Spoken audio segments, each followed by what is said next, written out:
Hay uno muy, muy barato. Sí. 1, 2, 3, 4, 5, 6, 7, 8, 9, 10, 11, 12, 13, 14, 15, 16, 18. We're looking at 18 or 19 cats here, ladies and gentlemen. Got our second little American Staffordshire Terrier here, too.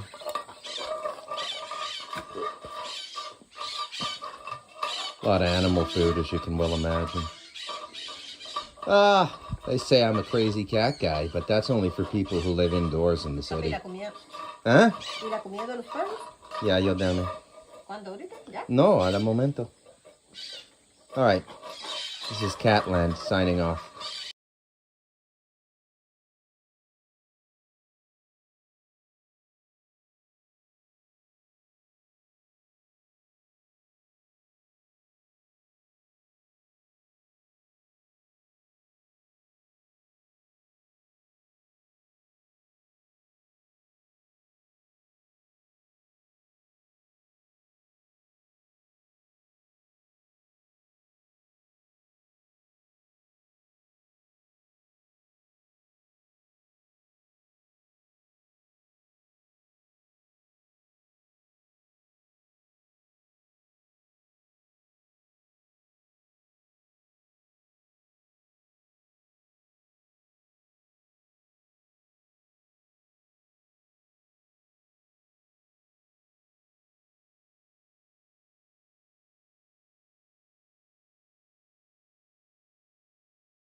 Oh, there we go.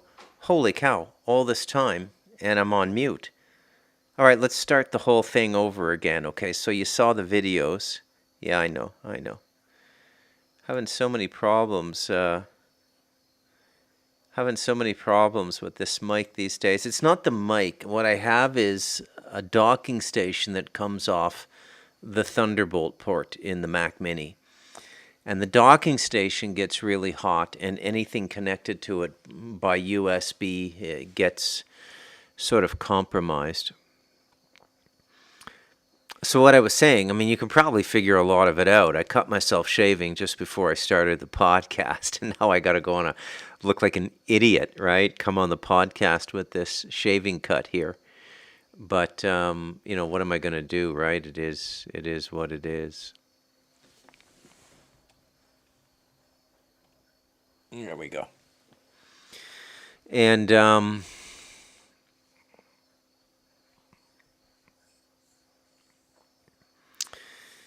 so that's a little bit of my life up here. And I was saying that we just had the grandkids here for from Thursday night, and they just got picked up about 2 hours ago, hour and a half ago. And oh, it's just so much fun, man, having the grandkids here. There's 2 twins, sisters. They're 9 now. They turned 10 October 7th. They have a little sister who's 8. And then they have a little brother who's 5. And it's just, I don't know, for those of you who have grandkids, like these aren't my grandkids by blood, but they're my grandkids. They call me abuela. You know, for those of you who speak Spanish, you know that means grandfather. So it's kind of weird to hear, right? You don't really know the day or the time that you became old, or that like you're an elder in your community. It kind of sneaks up on you, you know. There's a lot of things that just sneak up on you, you know, for those of you who smoke. Can you remember the exact day you became a smoker? That you went from that person who bummed a cigarette at a party while they were having a beer or a coffee, and then, you know, one day you said, oh, I'm just going to buy my own pack. And then when you started, a pack would last you a week because you smoked maybe 1 or 2 cigarettes a day, and then it just keeps growing and growing and growing, and then you're up to 20 cigarettes a day, and then you just say, oh my God, I'm a smoker. It's amazing how many things in life just sort of sneak up on us like that. And although I'm only 58, it seems as though life has just sort of snuck up on me now, and I'm an accidental grandfather.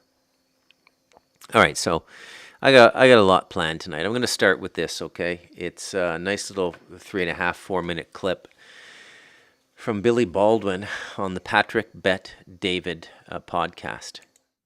I believe that somebody in your position could have a much greater influence on the country and future generations if you process what you're talking about with what you want to do in content creation.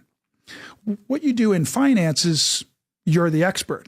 But just understand, it's not the same game in money making and profitability in Hollywood as everybody thinks. Right now, the first company that gets ready to do what De Niro's wanting to do, Mark Wahlberg's wanting to do, what you're wanting to do, the first people that do that in the most cost-effective way, De Niro's building a $1 billion studio. How is that going to make money? What's the business plan? Is it over 30 years? That's my question. Is the business plan over 30 years? But, De Niro's 81, isn't he? Like, what? How old is De Niro? But that's what I'm saying. Robert, can you pull up how old he is? So somebody explain to me how these investors are going with him. That's what I want to understand. 81 years old. Is he going to make it to 111? I mean, either he has the. So, my company, Foundation Studios, which I'm developing with some folks in India who have all the resources available, they're enjoying that I'm saying, don't do the big movie. We always can if it makes sense. But guess what? Big movies fail most of the time. I'm going to leave you, financial guru, with one of the most mind-boggling things of all. You ready? Let's do it. Yep. In the rating system of Hollywood. Yes. PG-13, rated R, rated PG, rated G. Mm-hmm. Which rating is the most profitable? I would say PG. Wrong. It's G. the children's films that are animated stories like Cinderella are the most profitable in all of Hollywood, and yet they're 30% of the production. So why would the system make 70% of something that doesn't make as much as the 30%? Why? Because it's spiritual.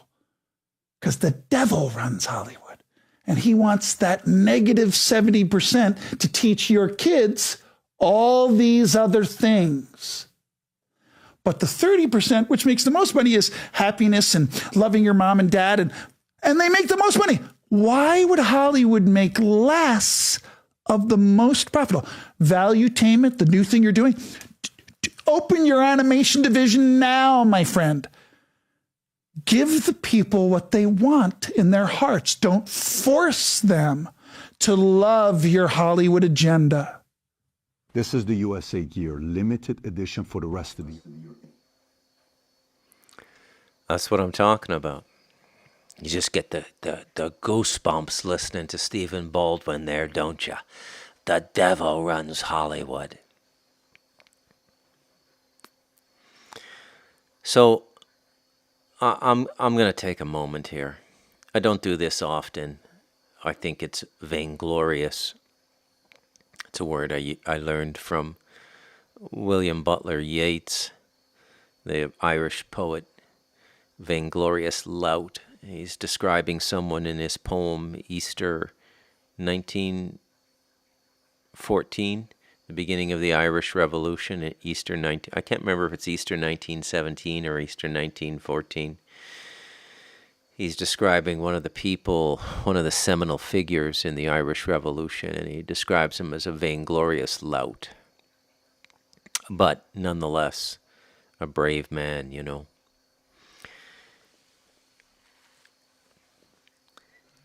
Those of you who've tuned in to me, those of you who've connected with me, those of you who resonate with what I'm saying, you're part of a small group of select few. So far ahead of the curve, it's dangerous. The only reason nobody puts a bullet in my head is nobody listens to me. But the people who know. And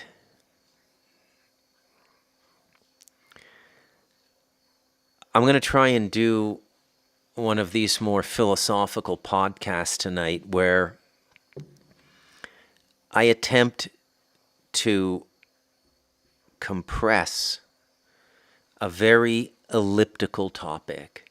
And elliptical means it's almost like trying to grab smoke. You know, trying to grab it with your hands. That's not what elliptical means, but visually it actually is. Elliptical actually means ovular. But in a poetic sense, elliptical means something that you're reaching for. You can't quite lay words to it. And these are my favorite kinds of podcasts to do because they tax my utility of metaphor and simile and allegory, because what I'm trying to describe has no tangible qualities.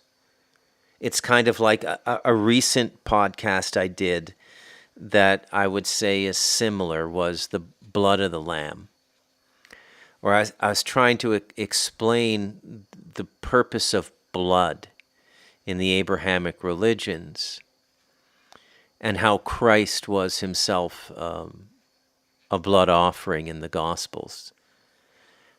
But you got to remember that a lot of the stuff doesn't really happen, right? I don't think Christ was crucified. But it doesn't matter because that story, the story captured in Matthew, Mark, Luke, and John, is still extremely important to what's going on. Extremely important. What it is, I could only speculate on. It might be the initial disclosure of what they're going to do to cover their liability, right? Because remember, there is accountability here, okay? Now, everything pivots off of consent. You folks know I like a good graphic metaphor, right? I like a good graphic example. So if you meet a woman in a bar and you say, hey, you want to fuck? Obviously, you wouldn't do it that way, right? I'm speaking to the men or the women, because women are like that now too. But, you know, just to cut through the language. You meet someone at a party or, hey, you want to get out of here? You want to go? You want to spend some time with me? Sure. You know, go back to your place, you know, go back to her place. And one thing leads to another, and there is physical intimacy. Now, if the woman did not consent to that, you would be in serious trouble. Okay? Serious trouble. Clumsy example, but I'm trying to demonstrate the necessity of consent. So, a man has sex with a woman. If there's consent, there's no crime. A man has sex with a woman. If there's no consent, there's a crime. In many countries now, even if the woman was sufficiently inebriated, you can still be charged with rape. Okay? And you obviously should not be wanting to have physical intimacy with a man or a woman that is completely intoxicated because they're incapable of intimacy. It's just at that point the physical act, which I guess is what the person is looking for. Maybe not the best of examples, but the only one I could think of off the top of my head. So the importance of consent. Something is about to be done to us. Okay? And it's one of those situations. If the force, and I'll give it no more characteristics than that right now. The force obviously has boots on the ground, it has agency, it has people, but let's just call it the force for right now. If the force doing it does not have consent, it's in a lot of trouble. With the man upstairs. Okay? If the force doing this has consent, it's okay. It's like the sex analogy. You see where I'm going with this?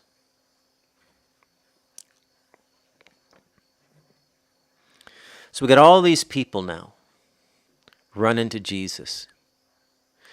Candace Owens, I believe, is a genuine convert. Russell Brand, I think, is an opportunistic, little sniveling little snot who thinks only of himself. He's so pathologically self-centered, even when he's trying to be selfless, he's being selfish. He just can't help himself. He can't get over himself. And that is very much the mindset we're up against. Do you understand? Because that's a key characteristic of these people. If you were to ask me what the definition of insanity is, I would give this answer. All the insane person can see is themselves. Everywhere they look, they only see themselves. They project themselves. Okay? You can be with an insane person and point to a 2022 Toyota Camry blue, and you say to the insane person, what do you see there? They'll tell you they see a 2022 blue Toyota Camry, and they seem sane. They can define objects in their object reality, but at a deeper level, they can, when it comes to life and living life, they can only see themselves. And in a lot of ways, we've all been conditioned to be this way. In fact, you could even make a case now that you have to be this way to survive in the modern economy. That it's impossible to spend any time thinking about anything other than yourself. Now you can say, well, when I'm thinking about myself and I'm making money, I'm doing that for my wife and my children, and yeah, maybe that's a bit selfless. Maybe the family gives you a little bit of an out there, I suppose. But I think you know what I mean. I'm talking about people who can only see themselves. Okay?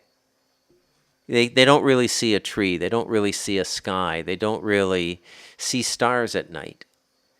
They see themselves seeing stars at night. They see themselves seeing a tree. There's an old maxim in the meditative world that the perfect meditation is the one in which you can no longer distinguish between yourself and the object meditated upon. Selflessness. So much of our language has become corrupted, right? I did a whole podcast on materialism a few months ago. People don't understand what materialism is. It means to make things material. Well, we got to make this a better world, tikamola, or whatever that Jewish expression is. The world's always been perfect. Do you think the stories we get about the past are more accurate than the news we get on a daily basis today? Everybody in the world has never been under more observation and more scrutiny than they are now in 2024, because everybody walking around with a cell phone is a de facto journalist. And yet somehow they manage to lie to us every day right to our faces. Whether it be Rachel Maddow and Hillary Clinton on MSNBC, which I played last night, or whether it be the newspapers like the Washington Post and the New York Times. What's changing now is more and more people are becoming aware of the fact that they're lying. And the moment-to-moment reality that we're experiencing is not real.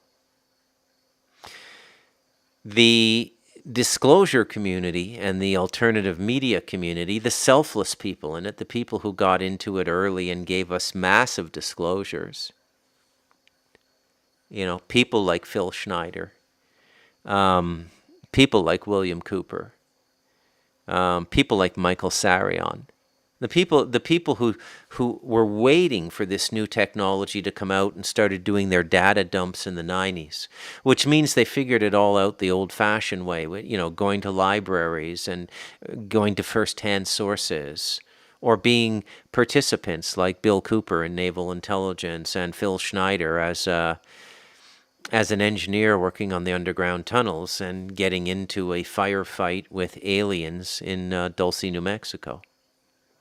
These things happened, by the way, for those of you who think they didn't. They really did happen.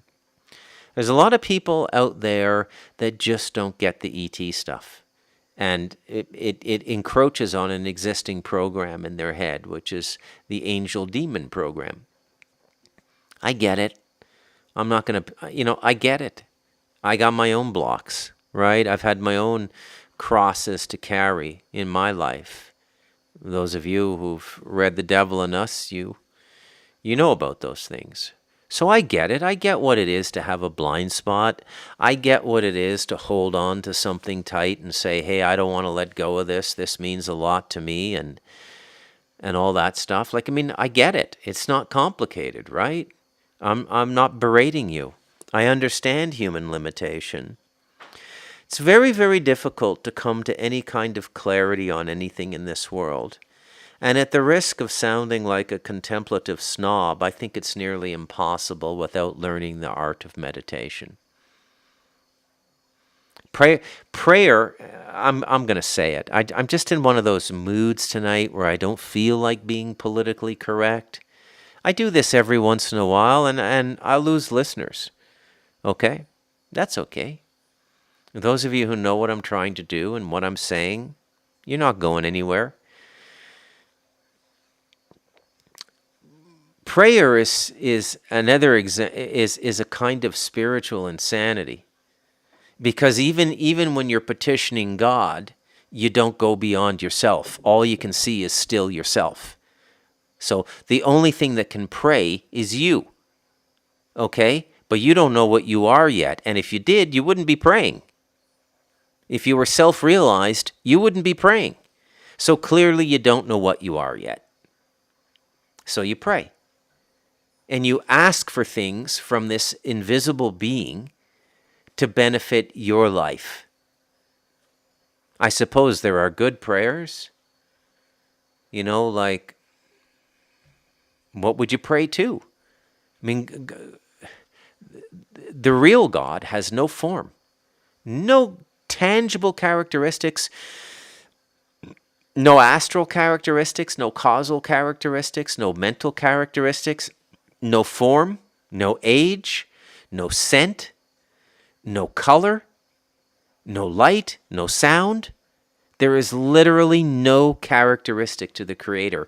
It precedes all of those things.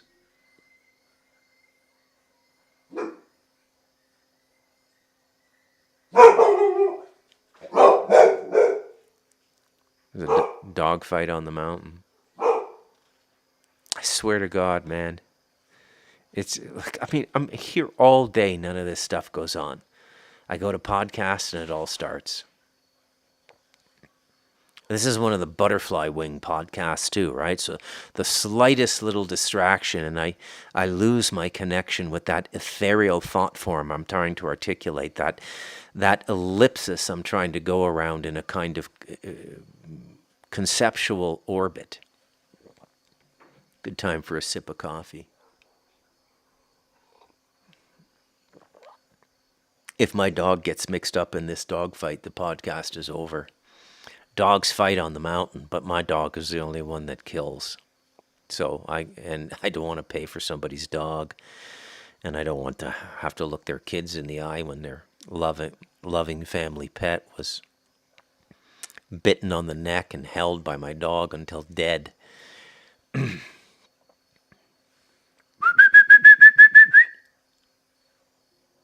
He should be coming back, but I lost it. You see, it's that subtle. It's just this subtle. Let me see if I can find it again. Oh yeah, prayer. So prayer is spiritual insanity in the way I described insanity a moment ago. All you can see is yourself. Okay? And when I say yourself, I mean your ego self. I mean your constructed self.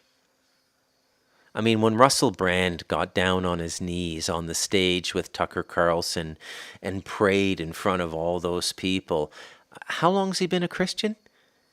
Clearly he hasn't read the Gospels yet. Christ strictly forbids you from doing that.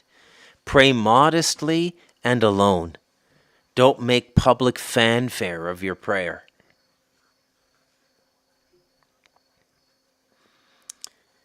All right. So today's podcast is called The Magik.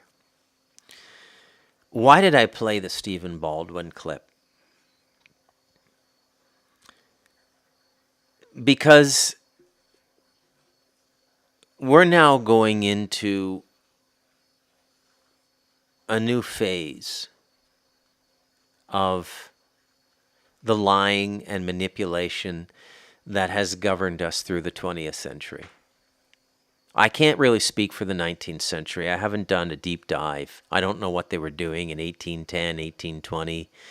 I know about the westward expansion in the United States. I know a lot of the true history of the United States has been covered up. I know that because I've taken the time to read Cormac McCarthy's Blood Meridian, which you should all read, by the way. Probably the greatest novel of the 20th century in any language. And I'm not joking. And yes, I know James Joyce's Ulysses was written in the 20th century. Yes, I know all of Hemingway's work was written in the 20th century.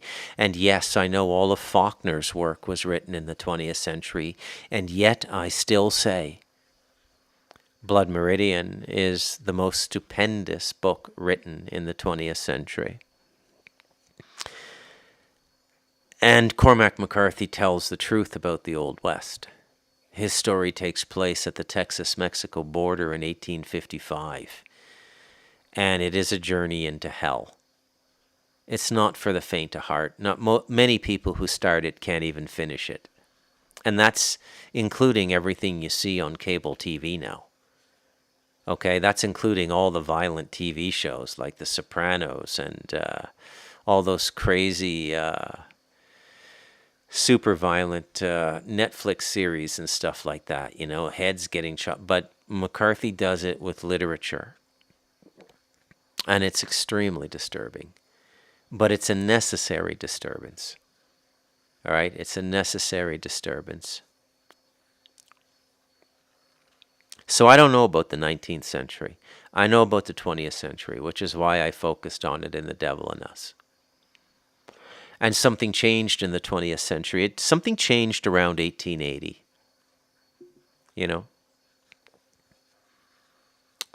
Something dramatic changed around 1880. And by the way, this is a hologram.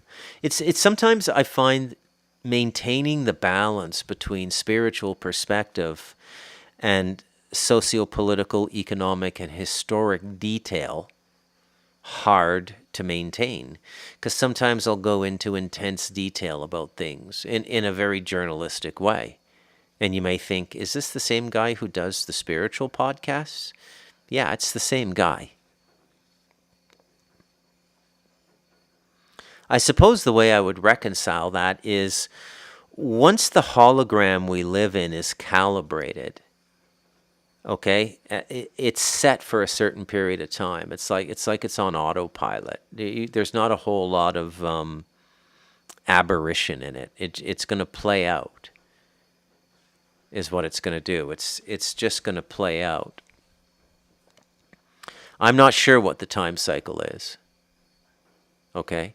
I know there are microcycles inside of larger cycles. I know that there have been cycles in every decade since World War II. But in this case, I think looking at the 20th century cycle is the most important. And actually, I think I after much reflection, I've come to agree with Kat that the most negative thing we've done is put ourselves into a Darwinian reality. Evolution is complete horseshit, by the way. I mean, there's evolution, but the only thing of value in the theory of evolution is the contemplation of what is forcing the evolution. And to my sensibility, it's evidence of the consciousness element of life forms being superior to matter. Spirit over matter. You know the old maxim, mind over matter? That's complete nonsense. It's spirit over matter, right? There's so many of these little expressions they've given us that are complete horseshit, like René Descartes, the French social philosopher, I think, therefore I am. No. You are that you are. Okay? Well, I suppose you could say, yeah, that's a rephrasing of the Abrahamic system. I am that I am. But a more accurate way of saying it is I am in spite of the fact that I think, not I am because I think. I think, therefore I am. I don't think, therefore I am. Meditation is the art of not thinking, okay? Takes a lot of time. Everybody wants to do it the easy way now. Everybody wants to do DMT, but ayahuasca, but that Burger King drive-through approach to spirituality is not going to serve you. You got to dig in and you got to do decades of work and you got to be relatively consistent. And then what will happen is the results you achieve will become permanent, which they're not in ayahuasca, right? Can't even remember the ayahuasca trips, really. You can remember you had them, but you can't really remember them.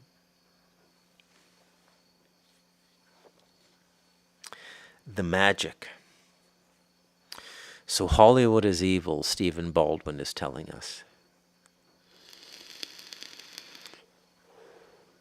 It's an interesting fact he gave, that the G movies, which are general, they're not even PG, not even parental guidance, the G movies are the biggest money earners, and yet they represent only 30% of the big studio portfolio.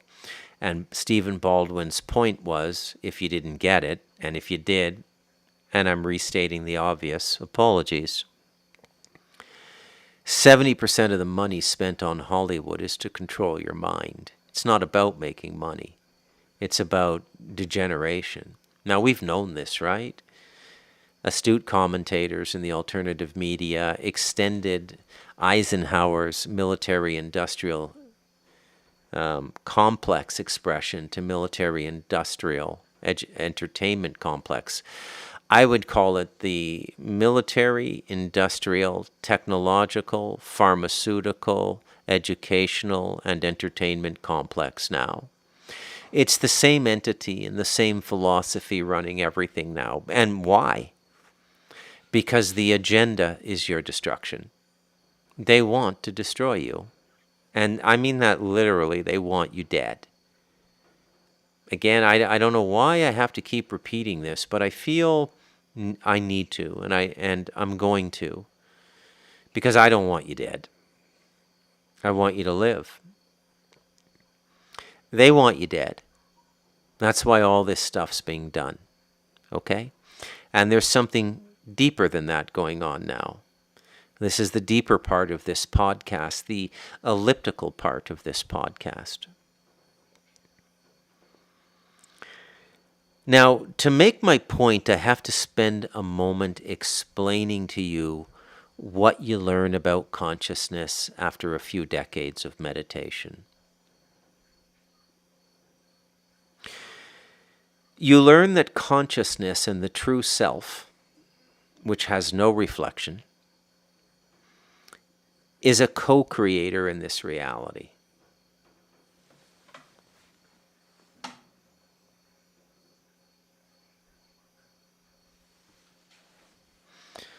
The true self is a co-creator in this reality.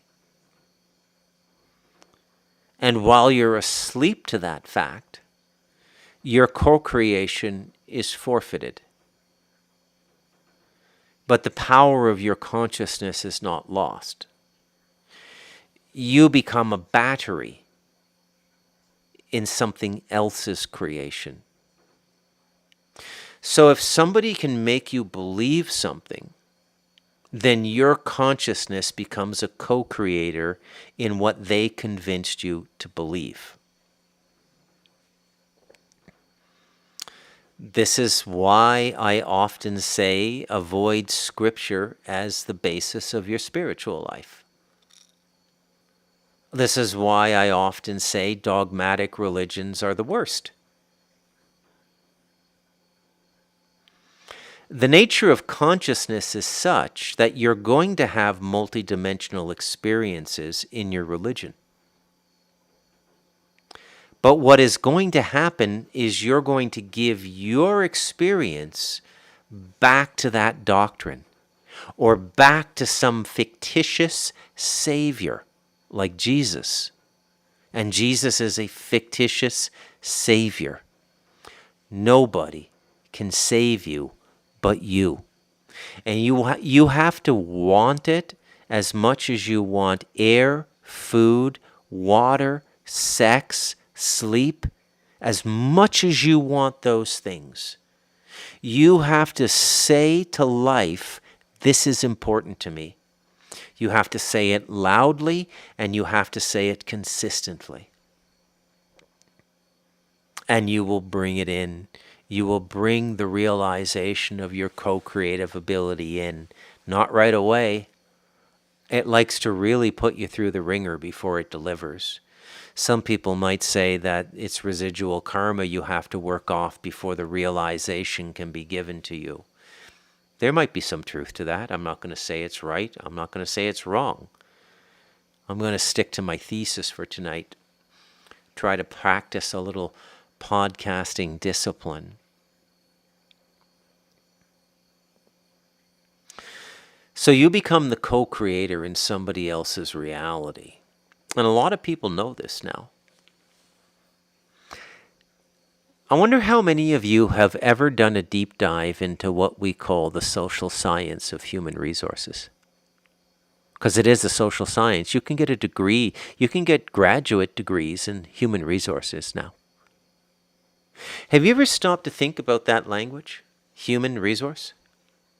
Do you realize, when looked upon correctly from a grammatical perspective, the only entity or being that could use that phrasing correctly would be a sentient AI or an extraterrestrial?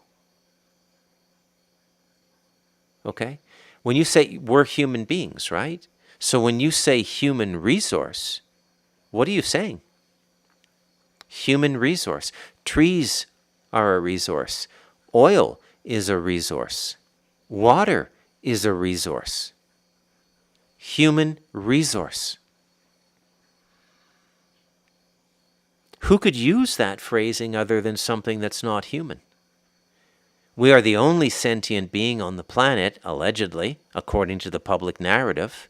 I'm not saying I believe that, but according to our public discourse, the way we communicate with each other communally and publicly, on the news, in cinema, in television. Remember, go back to Stephen Baldwin.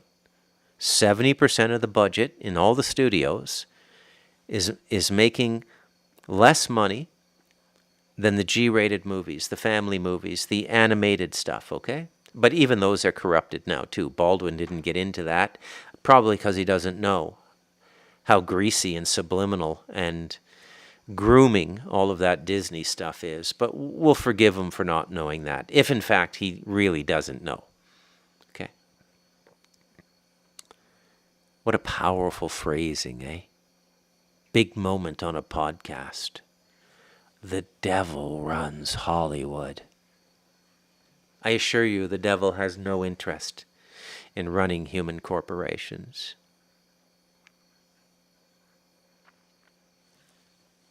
Sip of coffee. I got to get the butterfly wings here.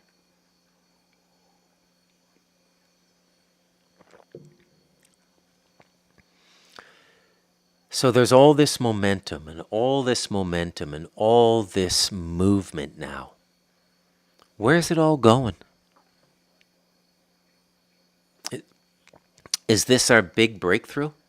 Are we going to slay the dragon now? Is this our come to Jesus moment? The fictitious savior? Why is there so much of this going on now? Russell Brand dropping to his knees in an auditorium with like 1,500 people and leading people in a prayer. Somebody should smack that twat.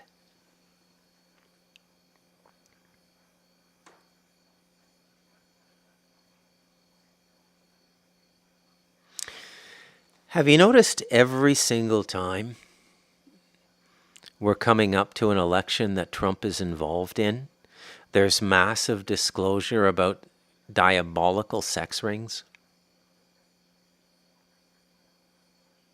That this whole underworld, deep state narrative churns up again? Right?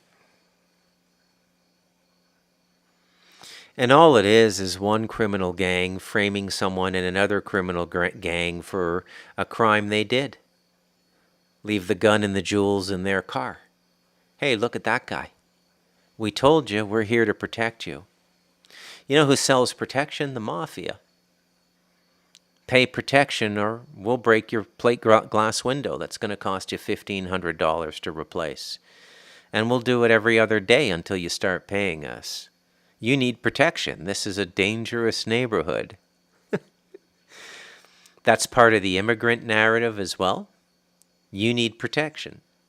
And you will need protection. I'm not saying you won't. But it's all being done deliberately. And no one is outside of it. Now keep in mind, as I say all of these things, I still say go with Trump. It's 51 Trump, 49 Harris and Walz. And I can't even believe I'm giving 49% to Harris and Walz.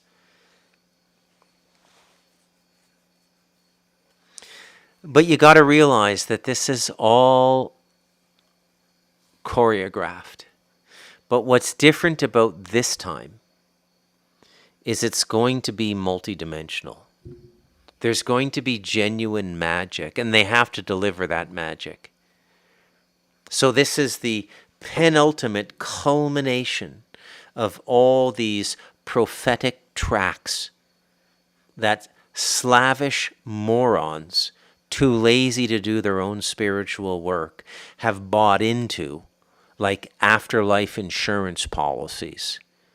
These people have to be sated, spiritually sated. They have to be shown some demonstration so that they can say, I knew it, when really they don't. And the demonstration is not really a demonstration of the divine.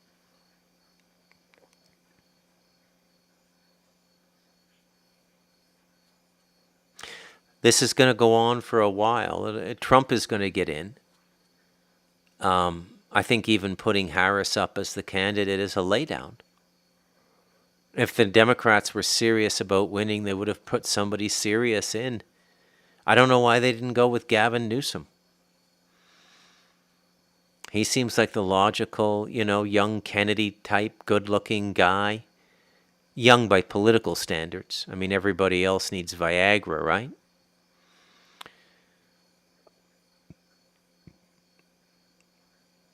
The Harris narrative is completely falling apart, just like the Hillary narrative fell apart in 2016. All of these forces magically came out to hammer Hillary Clinton. This is part of the reason the Democrats have turned on Israel as well, because they know they're not stupid. They know it was big Jewish money that helped Trump and Jewish magic that helped Trump. Because, look, you can't go into the drug trade without an army and without political and judicial protection. Okay? You need to be protected. You can't go into politics without magical protection, because there's a lot of magic in politics. A lot of rituals, a lot of blood offerings, and if you're not based, you're going to get torn apart, because this magic is real. I've been attacked by it. I'm very spiritually based, so I'm protected. These people are not. They're completely debauched, so they're not protected.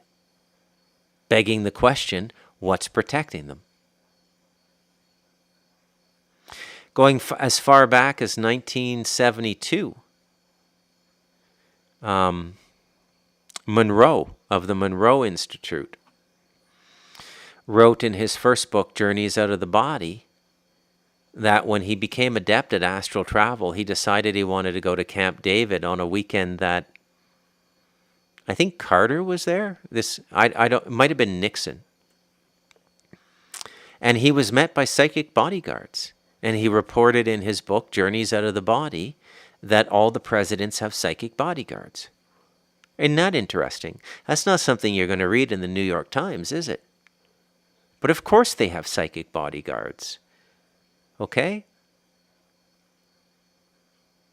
The psychic is a huge force in politics and commerce. The Chinese use them prolifically. Big Chinese corporations and the Chinese Communist Party. Communists are supposed to be atheists, but I'll tell you a little secret. Atheists love psychics. Go figure. Okay? Because atheism and communism are basically a form of Satanism. And the psychic power is a gift of the negative principalities. It's never a gift, by the way. It's always a curse, but that's another podcast.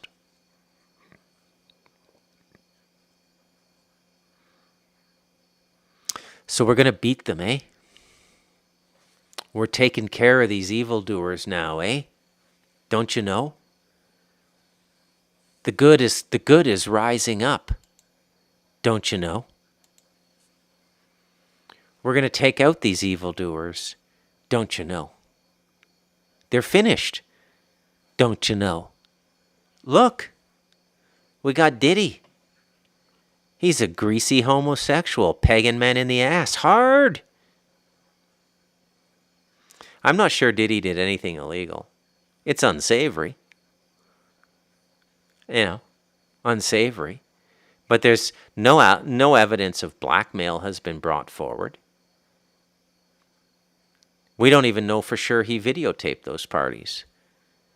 Why is it all coming out? Okay. Well, a very interesting time for Stephen Baldwin to do the Patrick Bet David podcast for his fuck you moment. Hollywood's run by the devil. And Patrick Bet David, is that a relatively recent thing? Or no, it's always been evil. Then why'd you go into it, Stephen? You know what I mean?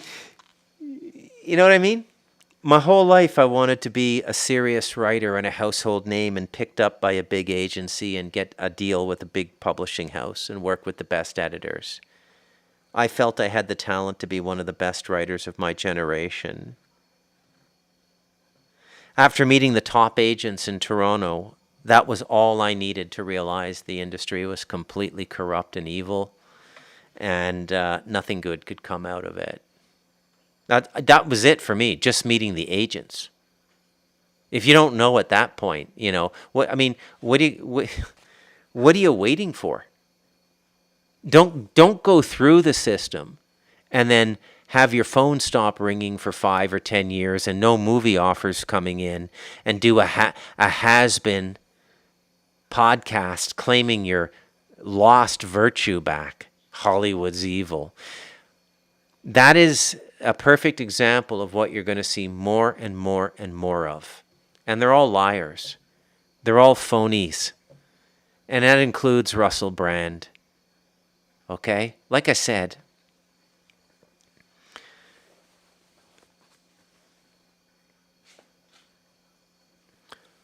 more than you choosing to be obedient to God, God chooses who I'm not going to say he sounds better, right? It's more traditional, but God chooses us. We don't choose God. And it's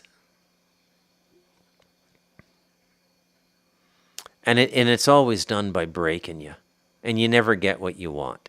You only get what you need, and you got to do what you're told. It's almost like joining the military. The Gospels are a great example.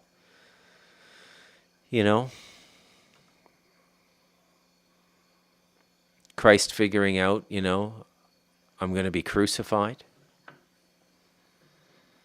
Not a very pleasant fate.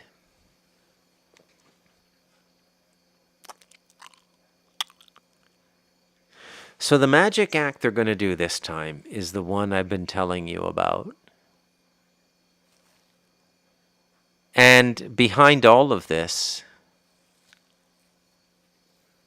is the concept of the Antichrist. And the Antichrist will befriend us by exposing, chastising, and castigating the evil we all detest. And we'll all applaud. Finally, somebody's doing something about those horrible baby rapers. Finally, somebody's shutting down the Mother of Darkness castle and the rituals going on there.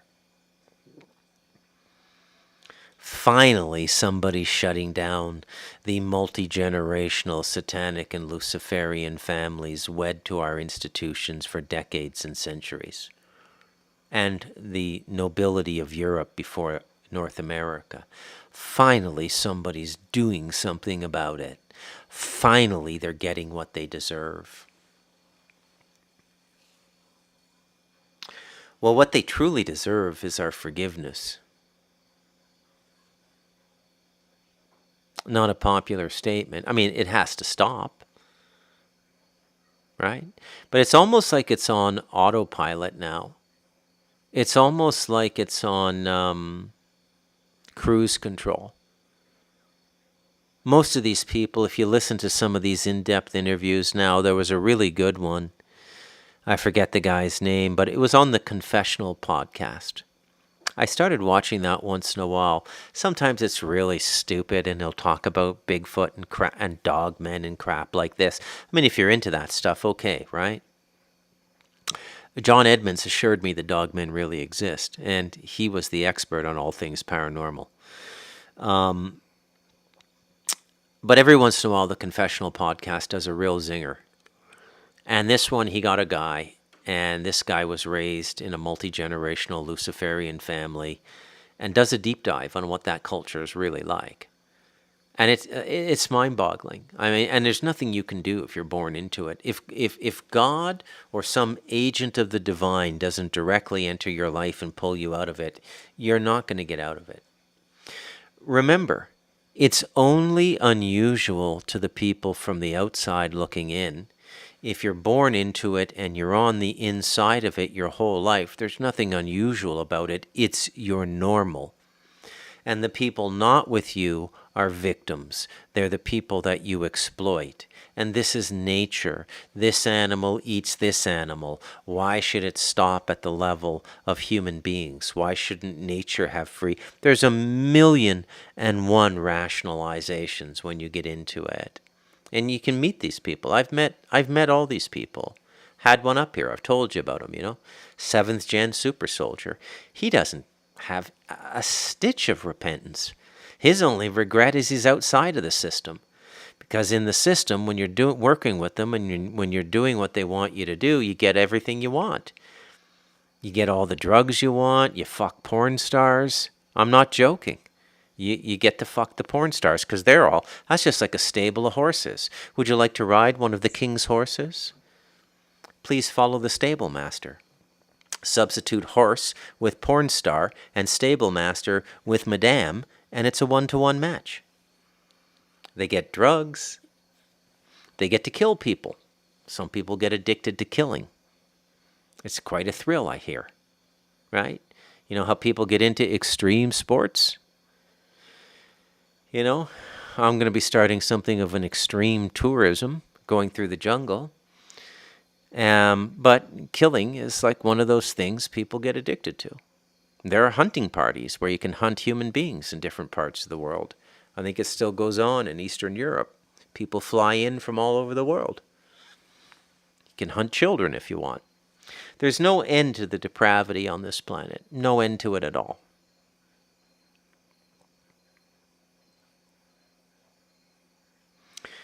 So the magic is what's coming. And we're about to see it.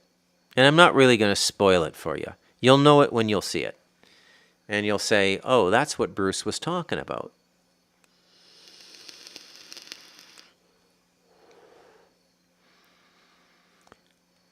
And the Antichrist will be the person who basically snitches everybody out, not because of higher moral character, because that's the role they've been chosen to play. And so the people need to be sated, so some of the members have to be sacrificed. And they're going to sacrifice people. But if you think for one moment this is a genuine cleanup by the divine, you're crazy. So we're going to get the false cleanup before we get the real cleanup. A real cleanup is coming. It's unavoidable now. It's unavoidable because the divine is coming in with greater and greater force. And the Antichrist is the response to that, a final attempt to fool the public, at least the public involved in the Abrahamic nonsense, the dogmatic world of Abrahamic religions, as opposed to the experiential and earned spiritual perspective of the silent and deep contemplative. It is what it is. Is Trump that Antichrist? Well, in the words of Sheriff Bell from No Country for Old Men, is Donald Trump the Antichrist? Well, if he ain't, he'll do till the Antichrist gets here.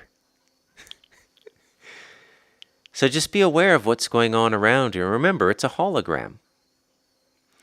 And the magic is what does things in the hologram that are improbable or impossible by the laws of physics. And we don't often see that.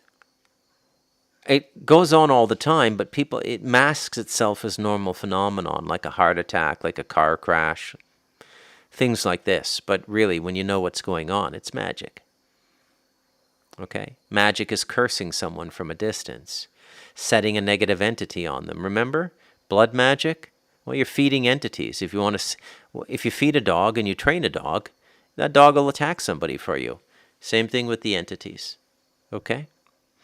But the magic that's coming is bigger than that. Now, it's going to accelerate their demise. And the reason it's going to accelerate their demise is there is a tremendous consequence to using magic. You see, you're not allowed to break the rule set down here. And by the way, that includes miracles. And if Christ didn't know that when he did his miracles, he was an idiot. And if he did, he was suicidal, because he knew what it would do. Or that's the mission he chose. You can't really do miracles. It's a game, really. It's like a live action, get a body, come into a body video game. I'm going to play the human game on planet Earth. Game has rules, and those rules are enforced. And to really end the madness on the planet, the best thing you could do is not confront them. It's revoke your consent. Stop feeding the system. It's gotten this far because we've allowed them to scratch our belly so much, make our life much easier. Don't accept such an easy life. Go back to a harder life. Go back to nature. Go back to doing a bit of work. Go back to living with less luxury. Come to an earthbag house. Live differently. It's the only way out of this. Revoking consent is the only way. Right now they have your consent. And if you don't wake up to what's going on pretty soon, they're going to kill you, which would be horrible and tragic. But there's not really going to be a whole lot of consequence for them, because whether you realize it or not, you gave your consent. Whether you realize it or not, you gave your consent. I'm Bruce McDonald, and this has been the Talamanca Review. Peace be with you. God bless. Be well.